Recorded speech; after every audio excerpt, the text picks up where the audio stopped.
Welcome to the Combustion Lab introductory video. This video will review the concepts of combustion and calorimetry, as well as the procedure for the lab. Combustion occurs when fuels combine with oxygen to form compounds of lower energy. There are two types of combustion, complete and incomplete. When complete combustion occurs, the products formed cannot be further combusted. Products of these reactions are often carbon dioxide and water. Incomplete combustion occurs when adequate oxygen is not provided. These reactions produce soot or carbon monoxide, or both. As they combust, fuels give off energy in the form of heat and light. Using a technique called calorimetry, you can measure the heat given off in the reaction. To do this, you will use the burning fuel to heat a known amount of water. By measuring the increase in the temperature of water, you can find the amount of energy given off as heat, or the heat of combustion. To calculate the heat, you will use the equation Q, or heat, is equal to mc delta T, where m is the mass of the water, C is the specific heat of water, or the amount of joules required to raise the temperature of 1 gram of water by 1 degree, and delta T is the change in temperature of the water. One type of calorimetry is bomb calorimetry. This method is much more accurate than the method you will use because it minimizes the amount of heat loss. In bomb calorimetry, the sample is placed in a crucible and a piece of fuse wire is run over it. The fuse wire will be used to light the sample once it is inside the calorimeter. The crucible is then placed inside of a steel container, which is then pressurized with oxygen to ensure complete combustion. A bucket filled with a known amount of water is placed inside the calorimeter, and the pressurized container is submerged in the water. A pair of electrodes, which will be used to ignite the sample, are attached to the container.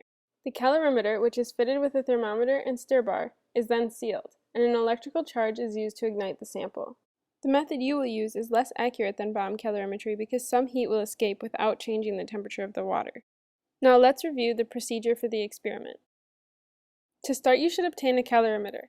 In this type of calorimeter, the heat from the flame rises through the copper coils. As it travels through the coils, the heat is transferred to the water.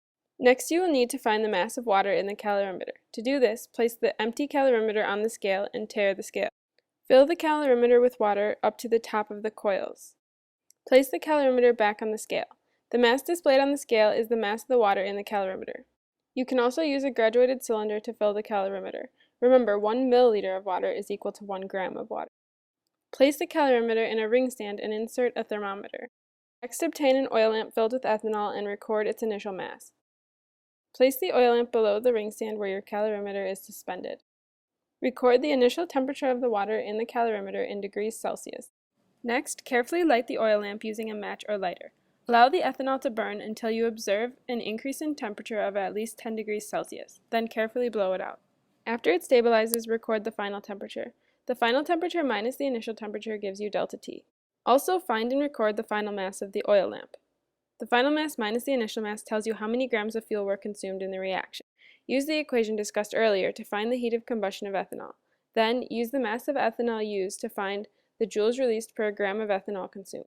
The heat of combustion of ethanol is 28,865 joules per gram. How does this compare to the value you found? Subtract the value you found from the known value to find the amount of heat lost during your experiment.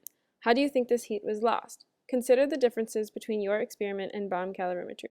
If you have also completed the distillation of ethanol lab, you can repeat the experiment using the ethanol you distilled.